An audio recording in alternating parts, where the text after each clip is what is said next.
Welcome back. Let's return to today's top story. And more than 1 billion Catholics across the globe today in mourning after the death of Pope Francis, aged 88. Yeah, for more insight, we're joined by 7 News foreign editor Hugh Whitfield. Good morning to you, Hugh.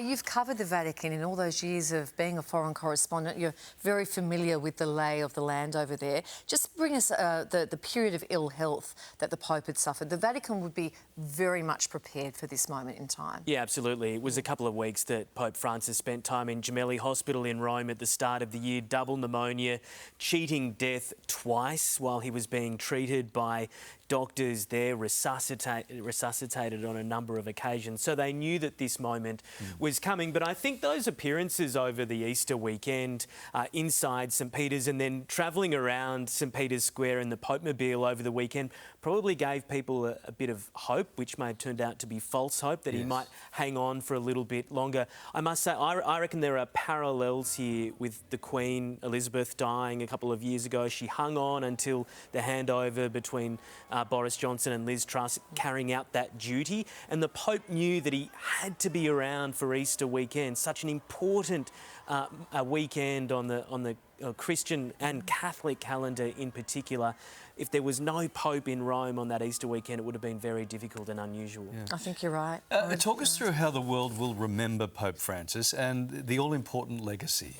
Well, I think that the Church has always tried to promote itself as a friend of the poor, and service in community is very important. But Francis really took it to its literal meaning. He was a champion of the poor who reached out to underprivileged and marginalised communities right around the world. This was a Pope from Argentina who never went back to Argentina as Pope, never came to a country like Australia with a well-established church, but travelled to places like East Timor, Indonesia, Iraq, parts of Africa and Asia, where the church is trying to outreach to communities that need help. And I think that work with the poor and the marginalised will be a significant part of his legacy, but also a very canny political operator, which sets up the next couple of weeks. And the Catholic community reacting to this news worldwide? Yeah, particularly in places like Argentina, Spain, Catholic countries in particular. But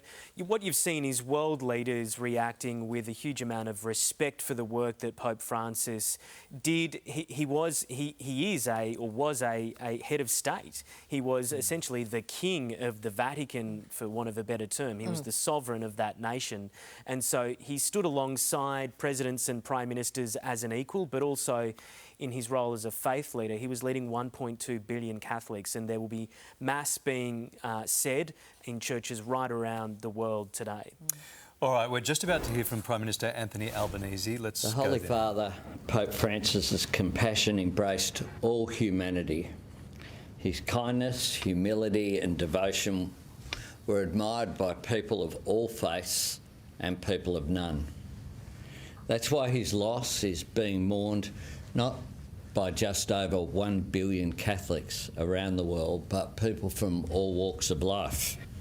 He was the first Jesuit Pope and the first to take the name of that great champion of the poor, St Francis of Assisi. In the truest sense of the words, he practiced what he preached. The Holy Father was one of the most consequential leaders of this century and of our lifetime. He was indeed the people's Pope. He was tireless in advocating for the powerless, campaigning against poverty, for the rights of working people, and for protecting our natural environment.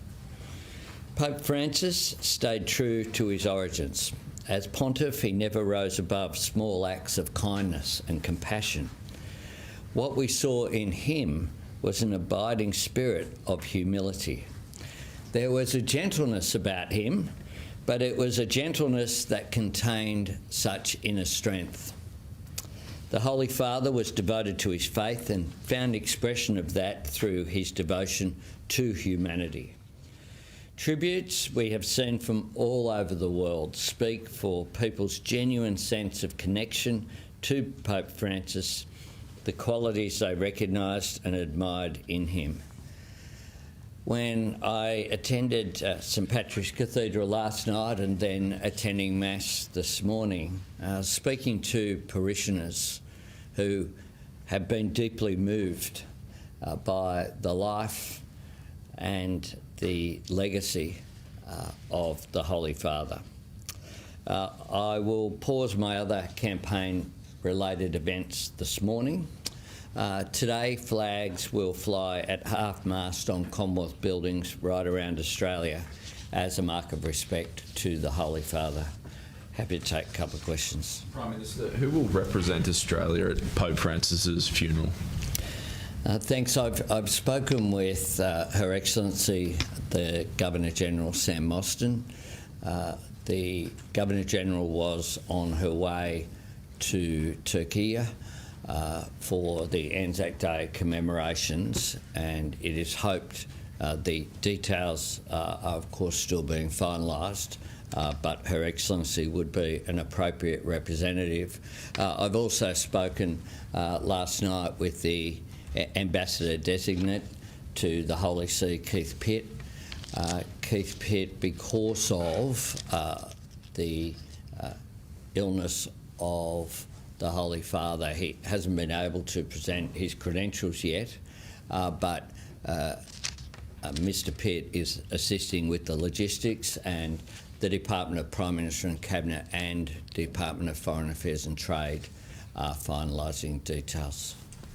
Prime Minister Anthony Albanese speaking at the Melbourne Commonwealth Parliamentary Offices there, of course, about the passing of Pope Francis, his humility, his inner strength, also mentioning there that he's pausing campaigning for this morning. If we return to Rome, Hugh, what do the next few days look like there? So we're going to see the Pope's body now in a coffin that's taken place overnight. It'll be moved into St Peter's Basilica probably around Wednesday local time, and then that will allow the faithful to pass by as the Pope lays in state for a couple of days. We would expect that the funeral will be held sometime around this weekend, probably Saturday, Sunday, Monday, just depending on logistics. And there's a huge amount of logistics that need to take place at the Vatican, but also governments around the world, including Australia, obviously. The Prime Minister flagging there that the Governor-General is going to attend. The US President, Donald Trump, may very well attend. I think he's expressed an interest in that. So there'll be a convergence on Rome of world leaders, and also the cardinals, more than 200 of them. They are essentially princes of the church, in the way that it works like a royal family. They will gather there, and from their number, a new pope will be selected. All right, yeah, we want to talk through that selection process, so come back and we'll see you a little bit later on in the show, because it is quite the process and lots going on there today. Thank you, mate. We'll talk to you soon. Thanks, Hugh. Well, coming up for you, a number of big-name celebs have shared tributes to the late pontiff. We'll have the latest star reactions in just a moment.